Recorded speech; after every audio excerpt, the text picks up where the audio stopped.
Now, before I begin this interview, I would just like to let everybody know in the audience, if you're watching, JJ is a centrist. If you want to stop watching right now, I would totally understand. JJ, why did you pick a path of neutrality?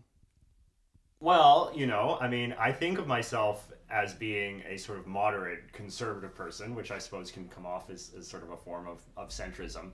But I think of myself as being kind of like a dispositionally conservative person, somebody who's like cautious and pragmatic and Right. Yeah. You call yourself philosophically conservative.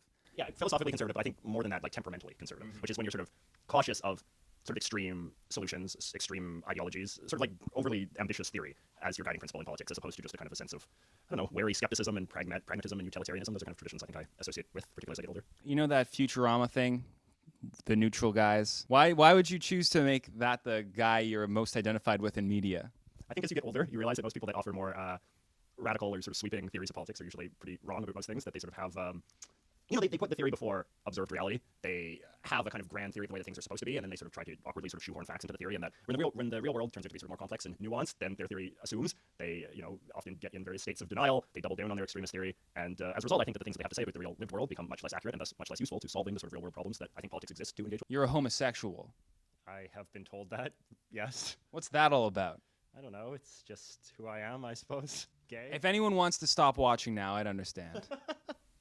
Being gay is not, I think, a political identity. There's gay conservatives, gay liberals, gay socialists, gay everything under the sun. Gay Strasserites. Yeah. Gay fascists. Here's what's going on, JJ. You have your idea of truth which you can cling to. Yeah. When the youngins come up, they'll have their own ideas of truth. They'll have their own realities inside that little head of theirs. Will they? Yes, they will. And they'll use that reality to overcome your liberal democracy reality. Yeah. You're the truth that you hold on to so dearly, your beloved truth and objective reality that'll be taken away from you when the youngins come. Yeah, I don't think that ever happens.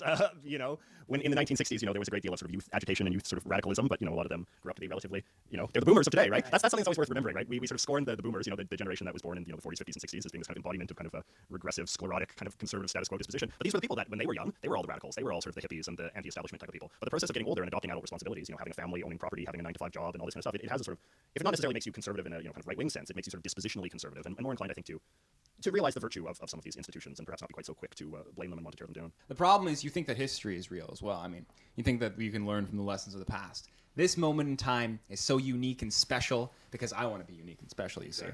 That the whole world must revolve around our generation. That's why I'm a Zoomer nationalist. I think all the Zoomers should separate and secede from the millennials with your avocado toasts. What happens when the the Gen-Xers. Zoomers get older?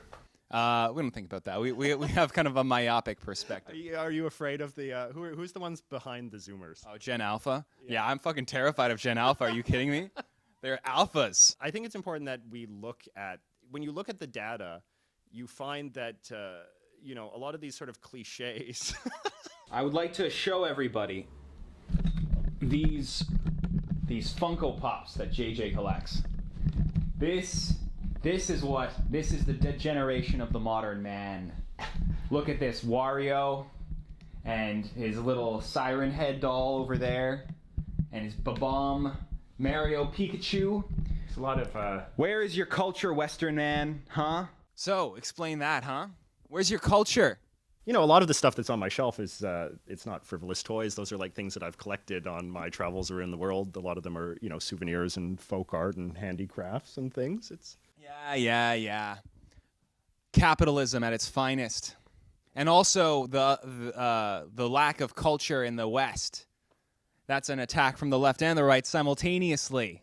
Back in the imagined historical past of my people being Zoomers, we didn't have knickknacks and paddywhacks. We didn't have this globalism. All we had was our tribes, I assume. We would commune with the elements by day and hunt at night. We would eat the flesh of our elk and our smaller elk. JJ, why'd you identify yourself with the middle class, which is by far the worst class? Why is it the worst class? It's because it's in the middle. Is that so? So the upper class and the lower class are superior to the middle class? I think the upper class and the lower class, they've got some real sexual tension between them. and the middle class is kind of cock blocking them.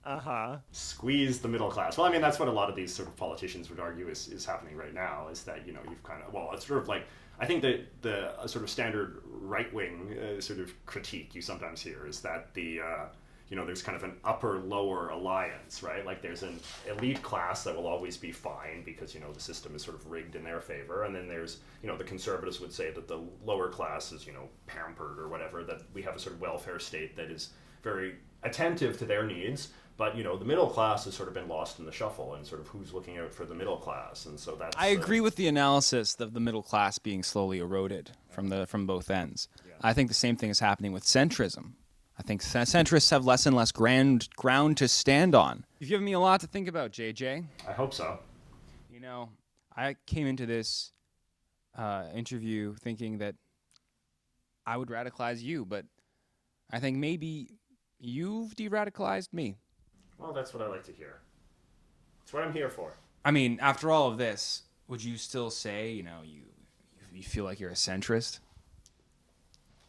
You know, this is a sort of cliched thing to say, but like, honestly, as I get older, I am less interested in labels, because I think you become, I mean, it does seem like a cliche thing to say, and it can be quite an obnoxious thing to say, but I do think, like, I've been following politics for a long time, and as I get older, I realize that a lot of politics is not really very coherent in terms of ideology and in terms of labels. You know, most people's political beliefs are not an extension of a philosophy, whether it's a philosophy of, like, you know, the left or a philosophy of the right.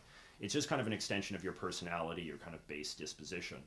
And, you know, I think, and, you know, some people might disagree with me on this, but I do think that I'm a relatively sort of pragmatic, moderate kind of...